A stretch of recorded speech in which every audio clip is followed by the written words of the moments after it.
ஐபிஎல்லோட 37வது போட்டி Punjab Kings Royal Challengers Bangalore கடையில் நடக்க போது அதோட ஃபேண்டசி ப்ரிவியூ பார்க்க போகிறோம். ரீசெண்டாக இந்த ரெண்டு டீம்ஸ் கடையில் மோதல் பெங்களூரில் நடந்தது. ஆர்சிபியோட ஹோமில் அதில் பஞ்சாப் கிங்ஸ் ஜெயிச்சிருக்காங்க.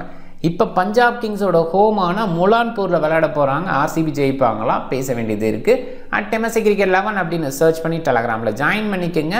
விஷன் 11 சூப்பரான ஆப்பு, நிறைய வகையில் பெனிஃபிட். ரீசெண்டாக நியூ பாயிண்ட் சிஸ்டத்தில் நிறைய பேர் கஷ்டப்பட்டுட்டு இருக்கோம். அது குறிப்பாக பேட்ஸ்மேன் ஃபேவர், லக் பீஸில் நிறைய கேம் போகுது. அப்படிங்கிற அந்த இடத்துல இந்த ஆப் ரொம்ப பெஸ்ட். ஏன்னா 7+4 கான்செப்ட் இருக்குது, 10+1 இருக்குது, பழைய பாயிண்ட் சிஸ்டம் இருக்குது. அந்த வகையில் விஷன் 11 பயன்படுத்தி பாருங்கள். அண்டு தொடர்ந்து ஸ்மால் லீக் வின் பண்ணலாம், அது ஒரு விஷயம் இருக்குது. அண்ட் மெகாஜியில் சூப்பராக கொடுக்குறாங்க. ஹெவி ப்ரைஸஸ் இங்கே பண்ண ஆரம்பிச்சிட்டாங்க, ரொம்ப நாளாகவே நடந்துகிட்ருக்கு. அண்ட் ரெகுலராக ஃப்ரீ கார்டஸ் கொடுக்குறாங்க, லீடர் போர்டு இருந்துக்கிட்டே இருக்குது. எல்லா வகையிலையும் பெஸ்ட்டு விஷன் 11 டிஸ்கிரிப்ஷனில் லிங்க் இருக்குது, கிளிக் பண்ணி இன்ஸ்டால் பண்ணி என்னோடய ரெஃபரல் கூட பயன்படுத்த மறக்காதீங்க. Maharaja Yadavendra Singh international cricket stadium Mullanpur new சண்டிகரில் தான் இந்த போட்டி ஏப்ரல் 20 3:30 PM மேட்ச் ஸ்டார்ட் ஆகுது. இங்கே மழை பெய்யறதுக்கான வாய்ப்பு சின்னதாக இருக்குது, அதை கொஞ்சம் மைண்ட் பண்ணிக்கோங்க. ஃபோக்காஸ்ட்டை பொறுத்த வரைக்கும் லைட் ஃபோக்காஸ்ட் அப்படின்னு கொடுத்துருக்காங்க. ஒரு ஷார்ட் அண்ட் கேமாக நடக்கலாம், இல்லை முழுமையாக நடந்தால் ஆச்சரியப்படுறதுக்கு இல்லை. அதனால் சேஸ் ப்ரிஃபர் பண்ணுவாங்க. ஓவராலாக இந்த பர்டிகுலர் கிரவுண்டை பொறுத்த வரைக்கும் பேட் ஃபர்ஸ்ட் கிரவுண்டுன்னு சொல்லலாம். அதே நேரத்தில் ரன்ஸ் வந்தால் கூட விக்கெட்ஸும் விழும். ஆவரேஜாக பேட் ஃபர்ஸ்ட் விக்கெட், சேஸ் விக்கெட்டை பாருங்கள் 7-7 அப்படின்னு இருந்திருக்கு. ஸோ அதுலேயே அண்டர்ஸ்டாண்ட் பண்ணிக்கலாம் இந்த பர்டிகுலர் கிரவுண்டை பொறுத்த வரைக்கும் விக்கெட்ஸையும் கொடுக்குது. அண்ட் பஞ்சாப் கிங்ஸ் 219க்கு 6 அப்படிங்கிற ஹை ஸ்கோரை அடிச்சிருக்காங்க. அதே பஞ்சாப் கிங்ஸ் 111க்கு 10 அப்படின்னு ஆல் அவுட் ஆகிருக்காங்க. அண்ட் இந்த ஸ்கோர் வின்னிங் ஸ்கோராக இருந்தது அப்படிங்கிறத ஞாபகப்படுத்துகிறேன். 150க்கு பிலோவா 3 டைம்ஸ், 190க்கு அபோவா 3 times and medium score 2 times. Punjab கிங்ஸுக்கு இது ஃபேவர் கிரவுண்ட்லாம் கிடையாது. ரீசெண்டாக 111க்கு 10 அப்படிங்கிற அந்த ஸ்கோரை ஒரு சூப்பரான அவுட்புட்டை கொடுத்தாங்க. அந்த ஸ்கோரை வச்சு அதை பேஸ் பண்ணி யோசிக்கும் போது பஞ்சாப் கிங்ஸ் ஒரு கான்ஃபிடென்ட்டை கொடுக்கலாம். அண்ட் 8 போட்டியில் 5 தோற்றுருக்காங்க, 3 வின். அதில் பேட் ஃபர்ஸ்ட்டில் 2, சேஸில் 1. அண்ட் பேட் செகண்ட் பண்ணும்போது ஓரளவுக்கு நல்ல நம்பர் இருந்திருக்கு சேஸ் பண்ணுறப்ப. அண்ட் விக்கெட்டை பாருங்கள், 8 விக்கெட் 7 விக்கெட் அப்படிங்கிற மாதிரி ஆவரேஜாக விட்டுருக்காங்க. 177 சக்ஸஸ்ஃபுல்லாக சேஸ் பண்ணியிருக்காங்க. ஆர்சிபி முதல் போட்டி இங்கே வந்து விளையாட போகிறாங்க.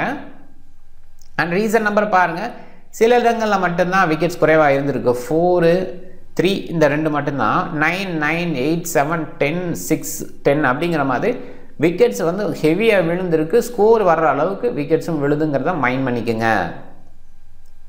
பஞ்சாப் கிங்ஸு போன போட்டியில் மேக்ஸ்வெல்லை வெளியில் தள்ளினாங்க. மேக்ஸியை பொறுத்த வரைக்கும் ஆர்சிபிக்கு எகென்ஸ்டாக அப்படின்ற இடத்துல கொஞ்சம் பயன்படுத்தியிருக்கலான்னு தான் தோணுச்சு. பட் அங்கே வெளியில் தள்ளினாங்க. அதுக்கு முன்னாடி போட்டியில் ஸ்டோயினிஸை வெளியில் தள்ளினாங்க.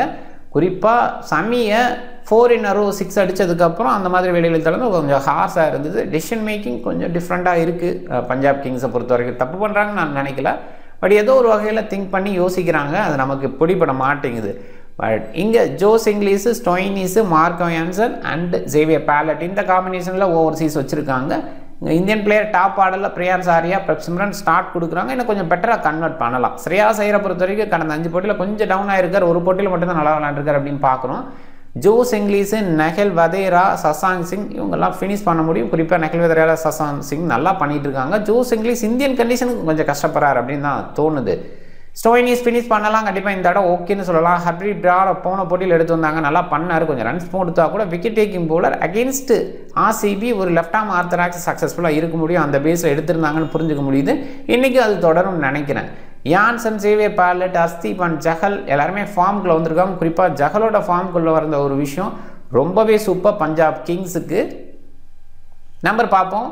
பிரியான்ஸ் ஆரியா ரீசெண்டாக பாருங்கள், ஒரு ஸ்டார்ட் கிடைக்குதான் நான் கன்வெர்ட் பண்ண மாட்டார். ஒரே ஒரு 100 அடிச்சிருக்காது, சூப்பர்னு சொல்லணும். ஒரு டக்கு 36, 22, 16 அப்படின்னு இருந்திருக்கு. பிரப்சிம்ரன் ஓரளவுக்கு ஒரு சில போட்டிகளில் ஓகே, பட் கன்சிஸ்டன்ட் பேஸில் யோசிக்க முடியல. ஸ்ரேயாஸு ஒரே ஒரு போட்டியில் நல்லா பண்ணியிருக்காரு, மற்றபடி டவுனாக இருந்திருக்காரு. கண்டிப்பாக வந்துட்டு பெரிய இன்னிங்ஸ் பிளேயர், அதில் டவுட்டே கிடையாது. ஜோஸ் இங்கிலீஷோட நம்பர் டோட்டலாகவே டவுன் தான். நெஹல் வதேரா கண்டிப்பாக டீசெண்டாக விளையாண்டுருக்காரு. சில இன்னிங்ஸ் நல்லா இருந்திருக்கு, ஒரு சில இன்னிங்ஸ் மட்டும் டவுனாக இருந்திருக்கு ரீசெண்டாக. அண்டு ஆர்சிபிக்கு எகென்ஸ்டாக ஓரளவுக்கு டீசென்ட் நம்பர் வச்சுருக்காரு. முலான்பூரில் ஒரு 62 இந்த சீசனில். சசாங் ரீசெண்டாக ஒரு சில இன்னிங்ஸ் லேட்டாக வரதுனால பெருசாக அது மைனஸ் யோசிக்க முடியாது. சில நாட் அவுட்ஸ் இருந்திருக்கு, ஒரு 50 அதுலேயுமே அடிச்சிருக்காரு. மார்க்கஸ் ஸ்டோயினிஸு ஹிட் பண்ணால் பயங்கரமாக ஹிட் பண்ணுவார், அந்த குவாலிட்டி இருக்குது. ரொம்ப லேட்டாக அனுப்புறது அப்படிங்கிறது ஒரு சில நேரங்களில் மைனஸ்ன்னு பார்த்தா கூட இங்கே டாப் ஆர்டரில் சில பிளேயர்ஸ் நல்லா விளையாடுறாங்க. ஸ்டோயினிஸ்க்கான இடம் இந்த இடத்துல வரும்போது ஒரு சக்ஸஸ்ஃபுல்லாக ஹிட் பண்ணுறாரு. ஒரு 4-5 பால் பிடிச்சா கூட அதை கேபிட்டலைஸ் பண்ணுறாரு. அந்த மாதிரி இடத்துல ஸ்டோயினிஸை இங்கே பயன்படுத்தினா நல்லா தான் இருக்கும். பவுலிங் பேஸில் ஸ்டோயினிஸ் சில நேரங்களில் பயன்படுத்துறது இல்லை, அண்டு ஒரு சில நேரங்களில் பயன்படுத்தியிருக்காங்க. அந்தளவுக்கு பெஸ்ட்டாக இந்த சீசனில் இல்லை. இந்த சீசனில் விக்கெட் டேக்கிங் பேஸில் பார்த்தா இல்லை. அண்டு ஹர்ப்ரீத் பிரார் போன போட்டியில் நல்லா பண்ணார். இந்த சீசனில் போன போட்டி தான் முதல் போட்டி. ஸோ அதனால் கண்டிப்பாக கம்பேக் கொடுக்க முடியும். லேட்டர் பேஸில் இவரோட அவுட்புட் ரொம்பவே நல்லா இருக்கும். மார்க்கோ யான்சன் ரீசெண்டாக செம்மையாக கம்பேக் பண்ணியிருக்கார். முன்னாடியில் விக்கெட் எடுக்க கஷ்டப்படுவார், இப்போ ரீசெண்டாக நல்லா பண்ணியிருக்காரு. குறிப்பாக ஆர்சிபிக்கு எகென்ஸ்டாக அவரோட நம்பர்ஸ் எப்பயுமே சூப்பராக இருக்கும். அதுக்கு முன்னாடியே பாருங்கள் 2 விக்கெட் 3 விக்கெட் அப்படின்னு எடுத்திருக்காரு. ஜேவியர் பேர்லெட்டு கண்டிப்பாக டீசன்ட் பவுலர், அதில் டவுட்டே கிடையாது. ஒன்ஸ் செம்ம சக்ஸஸ் பிபிஎல்ல கொடுத்துருக்காரு. இப்போ இங்கே கண்டிஷன் பேஸில் கொஞ்சம் ட்ரபுள் ஆகிறாரு. இருந்தால் கூட மேனேஜபிளாக செட் ஆனால் பெஸ்ட் பவுலராக இருக்க முடியும். பேட்டிங் பேஸ்லேயே அந்த டெப்த்து கிடைக்கும். ஆர்சிபியோட பவுலிங் கண்டிப்பாக இங்கே பெஸ்ட்டு, அதில் டவுட்டே கிடையாது. ஜஹல் ரீசெண்டாக என்ன மாதிரி கம்பேக்கு. ஸோ 4 ஓவரில் 4 விக்கெட்டு 28 ரன் மட்டுமே கொடுத்தாரு. அந்த 28 ரனில் கடைசி ஓவரில் நிறைய ரன்ஸ் கொடுத்தாரு அப்படிங்கிறத ஞாபகப்படுத்துகிறேன். அண்டு இன்னொரு பக்கம் 3 ஓவரில் 11 ரன்னு தான் 2 விக்கெட் எடுத்திருக்காரு, கலக்கியிருக்காரு. ஆர்சிபிக்கு எகென்ஸ்டாக ஓரளவுக்கு டீசெண்டாக பண்ண முடியும் அப்படின்னு ஷோ பண்ணியிருக்காரு. குறிப்பாக முலான்பூரில் கடந்த போட்டியில் 4 விக்கெட் எடுத்தது ஒரு கான்ஃபிடென்ட்டை கொடுக்கும்.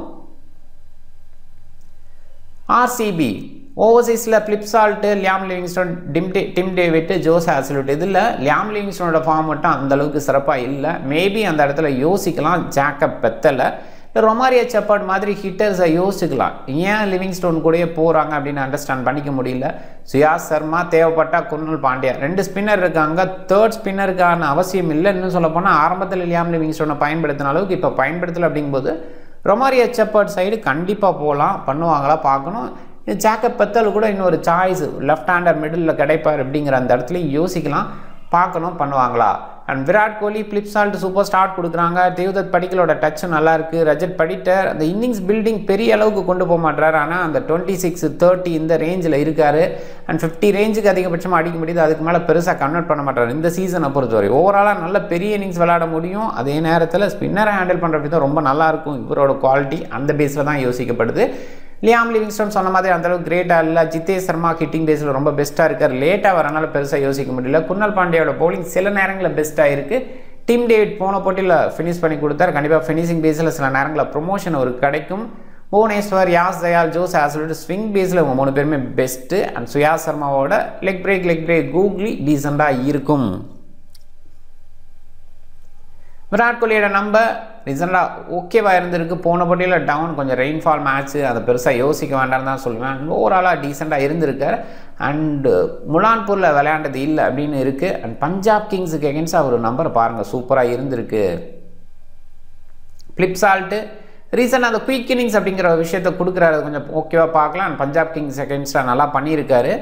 தேவ்தத் படிக்கல் டீசென்ட் நம்பர், ரீசெண்டாக அந்த ஒரு 30 ரேஞ்சில் இருக்கார், அது அண்டர்ஸ்டாண்டபிள். பஞ்சாப் கிங்ஸுக்கு எகென்ஸ்டாக ரீசன்ட் 4 மேட்சஸில் ஒரு 50, ஒரு 31, 21 அப்படின்னு இருந்திருக்கு. ஓரளவுக்கு இது டீசென்ட் நம்பர். அண்ட் ட்ரீம் டீமுக்குள்ள வர அளவுக்கு நம்பர்னே சொல்லலாம்.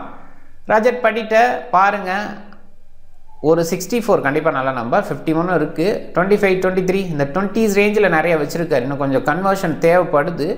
லியாம் லிவிங்ஸ்டோன் அவ்வளோ கிரேட்டாக இல்லை, ஒரு 54 தவிர்த்துன்னு யோசிச்சா அந்த இடத்துல தான் அவரை வெளியில் தள்ளிடுவாங்களோன்னு யோசிக்க தோணுது. ஜித்தேஷ் சர்மா டீசெண்டாக சில இன்னிங்ஸு லேட்டாக வந்தால் கூட ஒரு சில இடங்களில். குர்னல் பாண்டியாவோட நம்பர் பேட்டிங் பேஸில் பெருசாக யோசிக்க வேணாம், பட் ஸ்டில் பஞ்சாப் கிங்ஸுக்கு எகென்ஸ்டாக டீசெண்டாக இருந்திருக்காரு அப்படின்னு பார்க்குறோம். லியாம் லிவிங்ஸ்டோனோட பவுலிங் அவ்வளோ கிரேட்டாக இல்லை, நிறைய கொடுக்கவும் இல்லை அப்படிங்கிறத பார்க்குறோம். கடந்த 3 போட்டியிலன்னு பார்க்கும்போது ஒரு ஓவர் தான் கொடுத்துருக்காங்க. குர்னல் பாண்டியா சில இடங்களில் டக்குன்னு ஒரு 4 விக்கெட் அப்படின்லாம் எடுக்கிறார். இருந்தால் கூட சில இடங்களில் விக்கெட்லெஸ்ஸாகவும் இருக்கார் அப்படிங்கிறத மைண்ட் பண்ணிக்கோங்க. புவனேஸ்வரோட விக்கெட் டேக்கிங் ரீசெண்டாக கொஞ்சம் இம்ப்ரூவ் ஆகிருக்கு. யாசையாலோட விக்கெட் டேக்கிங் நல்லா இருக்குது. அண்ட் போன போட்டியில் விக்கெட் எடுக்கலை. ஜோஸ் ஹேசல்வுட் போன போட்டியில் கலக்கினார்.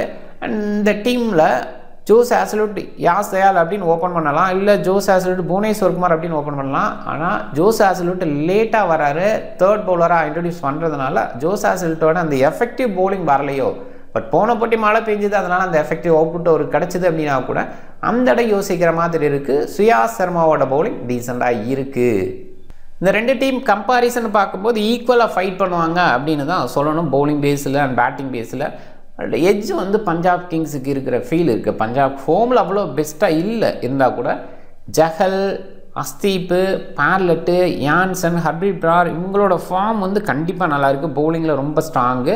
இங்கேயுமே புவனேஸ்வர், யாஸ் தயால், ஜோஸ் ஹேசல்வுட் ஓகேனா கூட சுயாஸ் அவ்வளோவா விக்கெட் எடுக்கல. குணல் பாண்டியாவோட கன்சிஸ்டன்ட் இல்லை. லியாம் லிவிங்ஸ்டன் அவ்வளோ பெஸ்ட்டாக நம்ம பார்க்க முடியல. இந்த இடத்துல யோசிக்கும் போது கொஞ்சம் டவுனாக ஆர்சிபியை பார்க்குறேன். அண்ட் பேட்டிங் பேஸில் நம்ம பார்க்கும்போது டாப் ஆர்டரில் விராட் கோலி, பிலிப் சால்ட்டு, தேவ்தத் படிக்கல், ரஜத் படிட்டர் இந்த மாதிரி எக்ஸ்பீரியன்ஸு. அண்ட் பஞ்சாப் கிங்ஸை பொறுத்த வரைக்கும் அந்தளவுக்கு எக்ஸ்பீரியன்ஸ் இல்லைன்னா கூட ஸ்ரேயாஸ் ஐயர் ஒரு பக்கம் மிடில் எக்ஸ்பீரியன்ஸ், ஜோஸ் இங்கிலீஷோட எக்ஸ்பீரியன்ஸ், வெதேராவோட அந்த ஃபார்மு இதெல்லாம் இருக்குது. ஸ்டோயினிஸோட அந்த ஃபினிஷிங் அப்படிங்கிற மாதிரி ஓவராலாக அந்த பேட்டிங் டெப்த்து பஞ்சாப் கிங்ஸுக்கு இருக்குது. அப்படின்னால இந்த ரெண்டு டீம் சீட்டில் யோசிக்கும் போது பஞ்சாப் கிங்ஸ் கொஞ்சம் பெட்டர் அவுட்புட் இன்னைக்கு கொடுக்கலான்னு தோணுது. அண்டு நியூ பாலை பார்லட்டு, அஸ்தீப் அப்படின்னு ஸ்டார்ட் பண்ணுறாங்க. யான்சனை லேட்டாக வச்சுக்கிறாங்க. இது கொஞ்சம் டிஃப்ரெண்ட்டாக இருக்குது. சில நேரங்களில் யான்சனை ஏர்லியாக இன்ட்ரடியூஸ் பண்ணுறாங்க. அதையும் நம்ம பார்க்குறோம். யான்சன், பார்லட் வந்து அஸ்தீப் கூட கொஞ்சம் லேட்டாக வரலாம் அப்படி கூட யோசிக்கப்படுது. அண்டு ஜஹல் மிடில் பேஸில், ஹர்ப்ரீத் பிராரோட ஓவர் மிடில் பேஸில் குறிப்பாக விராட் கோலி கொஞ்சம் கண்டினியூ ஆகிற மாதிரி இருந்தால் ஹர்ப்ரீத் பிராரை பவர் பிளேலே கொண்டு வந்தால் ஆச்சரியப்படுறதுக்கு இல்லை. அண்ட் இந்த பக்கம்னு யோசிக்கும்போது initial over Yash Dayal and Bhuvneshwar அப்படின்னு தான் ஸ்டார்ட் பண்ணாங்க. ஜோஸ் ஹேசல்வுட் ப்ராப்ளி எண்டில் வீசுறாரு. அண்ட் மிடில் ஒரு ஓவர், எண்டில் கொஞ்சம் ஓவர் அப்படின்னு பார்க்குறாங்க. நிறைய நேரங்களில் யாஸ் தயால், புவனேஸ்வர் குமார் எண்ட் ஓவரில் வீசுகிறாங்க அப்படிங்கிறதையும் பார்க்குறோம். அண்ட் சுயாஸோட மிடில் ஓவர்ஸு, குணல் பாண்டியாவோட மிடில் ஓவர்ஸ் சில நேரங்களில் ஜோஸ் இங்கிலீஷுக்கு எகென்ஸ்டாக குணல் பாண்டியா பயன்படுத்தலாம். அதே நேரத்தில் ஸ்ரேயாஸ் ஐயரும் சில நேரங்களில் குணல் பாண்டியாவுக்கு டவுனாக இருந்திருக்கார். அப்படி கொஞ்சம் யோசிச்சு பவர் பிளேலேயே கொண்டு வரலாம். பவுலிங் ஆப்ஷன் மார்க்கஸ் ஸ்டோயினிஸை போன போட்டியில் பயன்படுத்தலை. சில ஓவர்ஸ் கண்டிப்பாக பயன்படுத்தலாம். கொஞ்சம் ஸ்பஞ்சி பவுல்ஸ் கிடைக்கிற இடம் தான் இந்த பர்டிகுலர் கிரவுண்டு. ஸோ அதை பார்க்கும்போது ஸ்டோயினிஸுக்கு கொஞ்சம் அவுட்புட் பெட்டராக கூட வரலாம். So Marco Jansen, Bartlett, Arshdeep and Chahal இவங்களுக்கான ஓவர்ஸ் அதிகமாக இருக்கும். யான்சன், அஸ்தீப் எண்ட் ஓவரில் வீச வாய்ப்பு. இந்த சைடுன்னு பார்க்கும்போது லியாம் லிவிங்ஸ்டோன் சப்போர்ட்டிங் ரோலில் 5 ப்ராப்பர் பவுலர். குணல் பாண்டியாவோட ஓவர் தான் குறையும்னு எதிர்பார்க்குறேன். புவனேஸ்வர், யாஸ் தயால் அண்ட் ஜோஸ் ஹேசல்வுட்டோட ஃபுல் கோட்டாக எதிர்பார்க்குறோம். புவனேஸ்வர், யாஸ் தயால் எண்ட் ஓவரில் வீசுகிறாங்க. சில நேரங்களில் ஹேசல்வுட் வந்தால் ஆச்சரியப்படுறதுக்கு இல்லை. பஞ்சாப் கிங்ஸ் அட்வான்டேஜ் அதிகமாக இருந்திருக்கு. அவங்க வின் பண்ணியிருக்காங்க 2 போட்டி அதிகமாக. அண்ட் அதில் சேஸில் அதிக வெற்றி கிடச்சிருக்கு. அண்ட் ரீசன்ட் மேட்ச்சு 95, 98 இந்த 2 டீம் இடையில தான் அதில் பஞ்சாப் கிங்ஸ் அட்வான்டேஜ் எடுத்துருக்காங்க. 14 ஓவர்ஸ் அப்படிங்கிற மாதிரி இருந்தது. ஸோ அதை பார்த்துக்குங்க. அண்ட் பஞ்சாப் கிங்ஸ் ரீசெண்டாக ஓகேவாக வின் பண்ணியிருக்காங்க. சில க்ளோஸ் மேட்ச்சில் டவுன் ஆகிருக்காங்க அப்படின்றதும் இருக்குது. ஆர்சிபி பொறுத்த வரைக்கும் இந்த சீசனில் கண்டிப்பாக பெஸ்ட் டீமாக இருக்காங்க. ஸ்டில் கடந்த 5 போட்டியில் 2 போட்டி தான் ஜெயிச்சிருக்காங்க. பஞ்சாப் கிங்ஸ், ஆர்சிபி ரீசன்ட் மேட்சஸ்ன்னு பார்க்கும்போது ஆர்சிபியோட டாமினேஷன் கொஞ்சம் அதிகமாக இருந்திருக்கு, இல்லைன்னு சொல்லலை. பட் இன் அண்ட் அவுட் அப்படின்ற மாதிரி தான். கடந்த 10 போட்டின்னு ஓவராலாக பார்க்கும்போது பஞ்சாப் கிங்ஸோட டாமினேஷன் அப்படின்னு சொல்லலாம். அண்ட் இன்றைக்கி போட்டியில் பஞ்சாப் கிங்ஸ் கொஞ்சம் பெட்டராக இருக்கிற ஃபீல் இருக்குது. டாப் 14 என்னோட மைண்டில் டாப் ஆர்டரில் பிரியான்ஸ், ஆர்யா, பிரப்சிமரன் இவங்கெல்லாம் பிக் பண்ணாமல் இருக்குது. அதுக்கு காரணம் ஆப்போசிட்டில் இருக்கிற ஸ்விங் பவுலர்ஸ். ஸோ இருந்தால் கூட ட்ரை பண்ணுங்கள். ஒரு சில இடங்களில் ட்ராக் வைஸில் பாருங்கள். கொஞ்சம் ட்ரையராக இருந்ததுன்னா அப்போ ட்ரை பண்ணலாம். நல்ல பவுலரையும் கொஞ்சம் நேரம் அடிக்கிறாங்க. அது வந்து பிரியான்ஸ், ஆர்யாட்ட இருக்கிற ஒரு விஷயம். குயிக்காகவும் ஆடுறாரு சில நேரங்களில். ஸோ அதனால் அவரை பிக் பண்ணால் கொஞ்சம் யோசிச்சுங்க. இப்போதைக்கு இந்த 14 ஆன் டைமில் நீங்கள் திங்க் பண்ணி அந்த 14 பிக் பண்ண பாருங்கள், யோசிங்க. பிக் பேஸில் Josh Inglis, Jitesh Sharma 2 wicket keeper batsmen கொஞ்சம் விக்கெட் கீப்பிங் பாயிண்ட் எடுத்து கொடுக்க முடியும் இந்த பர்டிகுலர் கிரவுண்டில். Harpreet Brar decent choice against RCB அப்படின்னு யோசிக்கும் போது ஜேவியர் பார்லட்டு கண்டிப்பாக கேச்சிங் பொசிஷனில் நிற்கிறார். அது கொஞ்சம் பாசிட்டிவாக பார்க்கலாம். அடிஷ்னலாக விக்கெட் டேக்கிங் பவுலராக இருந்திருக்காரு. Virat Kohli, Phil Salt and Shreyas Iyer நிறைய பேர் கேப்டனாக ட்ரை பண்ணியிருக்காங்க. கண்டிப்பாக decent சாய்ஸஸ்ஸு.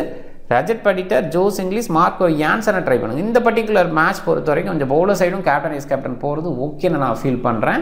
Wicket keeper Philip salt நல்ல சாய்ஸ். பிரப்சிமரன் பெருசாக யோசிக்க முடியல. ஆப்போசிட்டில் இருக்க பவுலர் பேஸில் யோசிக்கும் போது ஜோஸ் இங்கிலீஷ் டீசன்ட் சாய்ஸாக பார்க்குறேன். பேட்டிங்கில் ஸ்ரேயாஸ், விராட் கோலி, படிட்டர், டிம் டேவிட்டை ஒரு சில இடங்களில், நெஹல் வதேரா ஒரு சில இடங்களில், பிரியான்ஸ் ஆர்யா ஒரு சில இடங்களில் இப்படி கொஞ்சம் யோசிங்க. Marco Jansen, Krunal Pandya batting bowling ரெண்டுலேயுமே கொடுக்க முடியும். சின்னதாக யோசிச்சு பாருங்கள். லியாம் லிவிங்ஸ்டோன் அந்த பேஸில் தான். மார்க்கஸ் ஸ்டோயினிஸ் அந்த பேஸில் தான். ஜஹல், ஹேசல்வுட், அஸ்தீப், புவனேஸ்வர், யாஸ் தயால் இப்படி கொஞ்சம் பிக் பண்ணிக்கிறேன். கொஞ்சம் பவுலர் அதுலேயும் 4 ஓவர் வீசக்கூடிய பவுலர் இன்றைக்கி இம்பார்ட்டனாக இருப்பாங்க. அந்த பேஸில் கொஞ்சம் ட்ரை பண்ணுங்கள். டீம் பாருங்கள். கேப்டன் விராட்டை கொஞ்சம் யோசிக்கலாம், பட் ஸ்டில் பார்க்கலாம். அண்ட் லெஃப்ட் ஆர்ம் ஸ்பின்னர் இருக்காங்க, கொஞ்சம் த்ரெட் அவர்கிட்ட இருக்குது, அதை கொஞ்சம் பார்க்கணும். மார்க்கோ யான்சனை நான் ட்ரை பண்ணலாம்னு நினைக்கிறேன். இந்த பர்டிகுலர் டீமுக்கு எகென்ஸ்டாக நல்லா பண்ணியிருக்கார் அப்படிங்கிற அந்த ஒரு விஷயம். அண்ட் வைஸ் கேப்டனாக இன்றைக்கி நான் ஜோஸ் இங்கிலீஷை ட்ரை பண்ணுறேன். ரொம்ப ரிஸ்க்கு தான் இருந்தால் கூட விக்கெட் கீப்பர் அண்ட் பவுலர் இந்த போட்டியில் இம்பார்ட்டண்டாக இருந்திருக்காங்க. ஸோ இந்த பர்டிகுலர் கிரவுண்டில் இம்பார்ட்டண்டாக இருந்திருக்காங்க. அதனால் இப்படி ஒரு விஷயத்தை ட்ரை பண்ணுறேன். டீம் பாருங்கள், நீங்கள் டிஃப்ரெண்ட் டீமை ட்ரை பண்ணுங்கள். இந்த வீடியோ பிடிச்சிருந்தா லைக் பண்ணுங்கள், உங்கள் ஃப்ரெண்ட்ஸுங்களுக்கு ஷேர் பண்ணுங்கள், சேனலை சப்ஸ்கிரைப் பண்ண மறக்காதீங்க. மிக்க நன்றி.